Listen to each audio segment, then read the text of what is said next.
Olá pessoal, aqui é o Velgas, hoje é dia 21 de outubro de 2025. Em Kherson, no sul da Ucrânia, combates intensos destruíram grupos de assaltos russos. E a Rússia prepara uma nova ofensiva, agora a ofensiva de inverno, depois de todas as ofensivas desse ano, né? A de primavera-verão fracassou, a de verão-outono fracassou e agora eles preparam a de inverno. Não sei quando vai começar, se vai começar em dezembro ou ainda em novembro, ou sei lá quando, ou em janeiro, né? Mas diz que estão preparando, vamos ver. Coisa séria, isso foi detectado pela inteligência ucraniana, militar ucraniana, pelo GUR, né? Bom, após 3 horas de intensos combates na data de ontem, em Kherson, grupos de assalto russo foram destruídos. Todos os ataques foram repelidos que eles fizeram ali naquela região.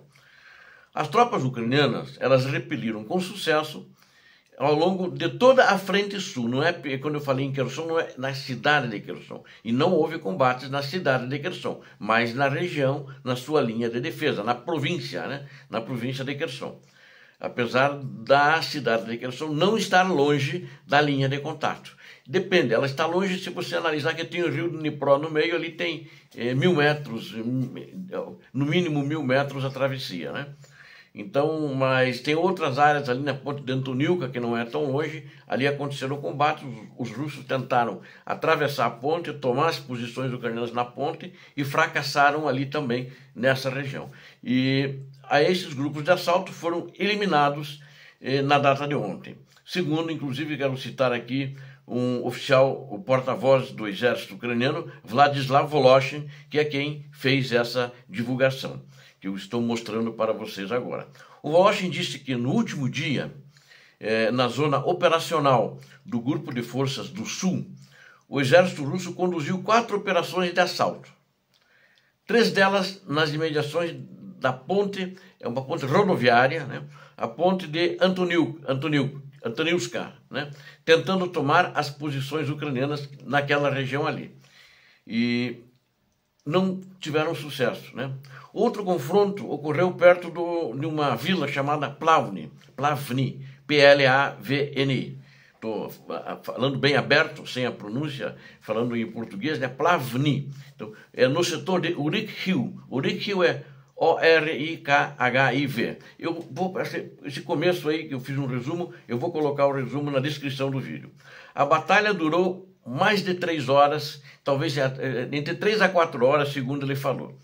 Mas estavam falando mais 3 horas, né? Mas as forças de defesa da Ucrânia mantiveram posições e destruíram os grupos de assalto nessa região, segundo o porta-voz ucraniano.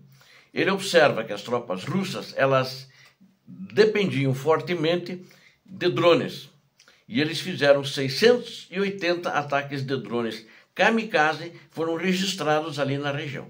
Mais de 205 ali nessa linha de combate, sendo que mais de 250 na área de Pridniprovsk, é uma localidade próxima ali também, Pridniprovsk, e 415 no setor ali na região de Urikhiv, né? Eu citei esse nome agora. Além disso, foram relatados também 27 ataques com munições, essas glide, munições planadoras, flutuantes, né? Que pode lançar a uma distância maior do avião e faz ataques contra as posições ucranianas. E também envolveu muitos milhares de outros projéteis, né? E mais de 20 vilas no sul, incluindo o Charkiv, na região de Mykolaiv, e Kherson também, a cidade de Kherson, foram alvo do fogo de artilharia. Ou seja, dessas bombas guiadas, a cidade que é a capital de Kherson, que aproximadamente, pelo menos antes da guerra, ela tinha entre 700 a 800 mil habitantes, foi atacada com bombas planadoras, bombas glide, né? As forças russas continuam bombardeando as áreas ali ao redor de Stepnohirsk e Mali Sherbak, né? Eles usam drones para lançar explosivos, segundo o porta-voz. Também ele afirmou que as operações de assalto russas perto de Stepnohirsk começaram ao amanhecer, ao amanhecer de ontem, já logo depois da madrugada, acredito que depois das 6 horas, 5 horas da manhã, já estavam começando. Mas as forças ucranianas mantiveram, apesar de todos esses ataques intensos em toda a linha da frente sul, mantiveram as suas posições com sucesso e impediram os avanços dos russos.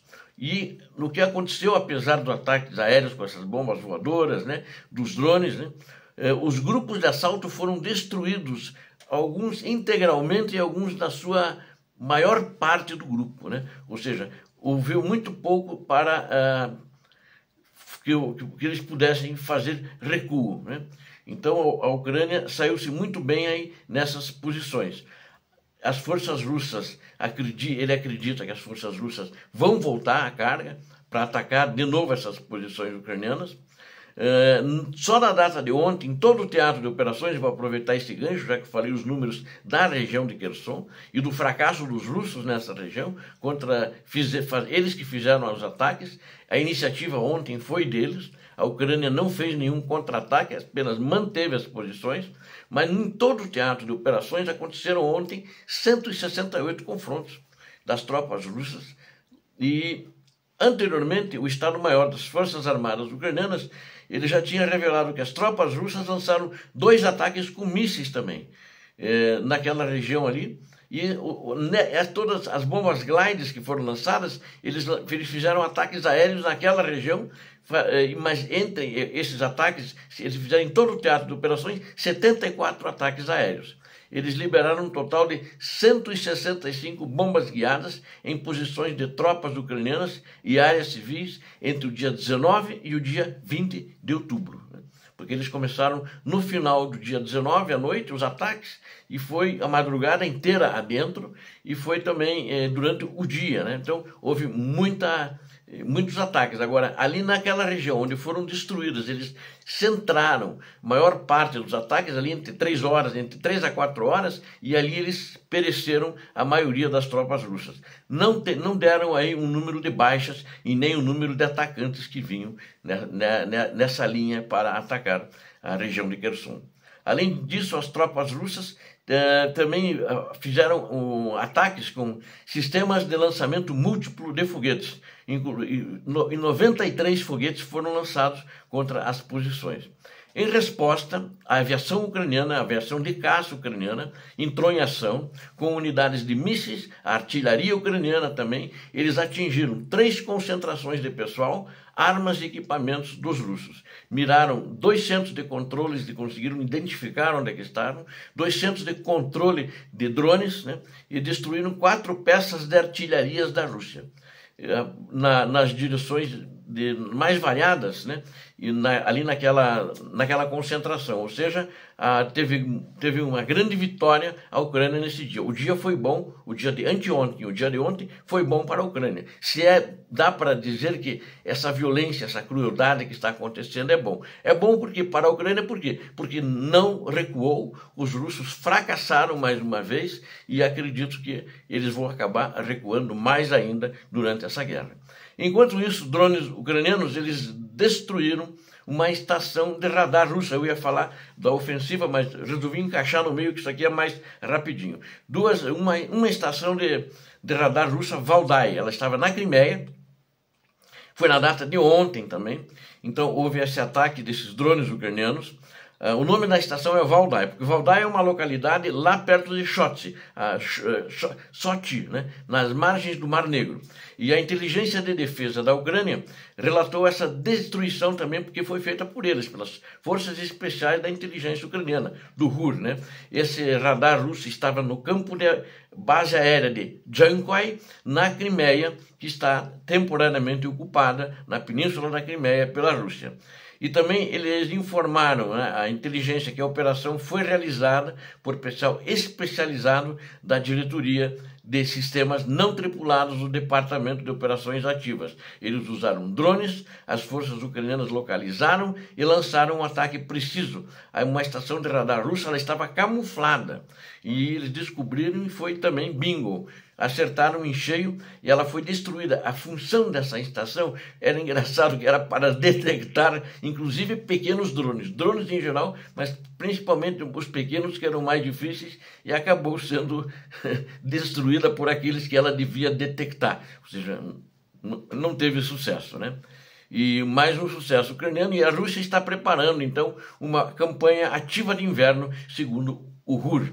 A inteligência ucraniana alerta sobre uma campanha de inverno russa, antes da conclusão de qualquer acordo de paz, ou seja, antes de concluir qualquer paz. Na realidade, ele quer pegar Donetsk o máximo possível e está continuando insistindo e mandando as suas tropas para a morte na Ucrânia. A Rússia está preparando, então, essa campanha. Quem falou isso foi Vadim Skibitsky. Ele é segundo em comando depois de Kirilo Budanov. Então ele é o vice-comandante do diretor principal da inteligência, que é o general Kirilo Budanov. E ele falou isso na data de ontem, também numa entrevista que ele deu. O general Skibitsky, estava respondendo a uma pergunta sobre a esperança de Budanov expressa em fevereiro, de que a guerra terminaria antes do início de 2026. Quando questionado sobre um novo cronograma, ele se recusou a especificar, dizendo: estaremos atentos aos resultados dos políticos, né? E ele falou também dos nossos políticos, porque justamente está se negociando, ou pelo menos a Ucrânia quer a paz e quer negociar. Vladimir Putin, ditador russo, não quer. Anteriormente, no mesmo evento, o Skibitsky alertou que a Rússia está se preparando ativamente para um possível conflito militar com a Europa, e particularmente com a OTAN. E também ele reafirmou que deverá haver uma ofensiva de inverno agora da Rússia, sem especificar ainda uma data mais ou menos precisa de quando que essa ofensiva aconteceria. Enquanto ele falou contra essa guerra com a OTAN, eu acho que a Rússia de fato está se preparando, mas não para agora. Hoje ela não tem condição nem de brigar com um cachorro morto, né? Porque a Rússia está fragilizada, ela está fraca. Ela tem equipamento militar, é mais antigo, é mais obsoleto, mas não tem condições hoje de enfrentar a OTAN, ou seja, quem quer que esteja, porque ela ficou arrasada na Ucrânia, mais de 11 mil tanques de guerra destruídos, mais de 23 mil blindados de combate destruídos, não tem como fazer grandes avanços contra a Europa. Muito obrigado a vocês que assistiram a esse vídeo, conto com vocês, inscrevam-se no canal. Aqui vocês viram a verdade, não tem fake news aqui, nunca. Peço também que vocês deem um like se gostaram, acho que vocês gostaram, viram notícia verdadeira, quente, saída do forno agora, e também compartilhem. Agradeço quem está compartilhando, estamos tendo bons resultados e gostaria de continuar tendo, e que vocês continuem, mas que mais pessoas compartilhem também com suas redes sociais, parentes, amigos, etc., quem vocês tiverem, e recomendem o canal. Deus abençoe a todos vocês, Deus abençoe a Ucrânia, Deus abençoe o Brasil. Paz e bem, paz para toda a humanidade.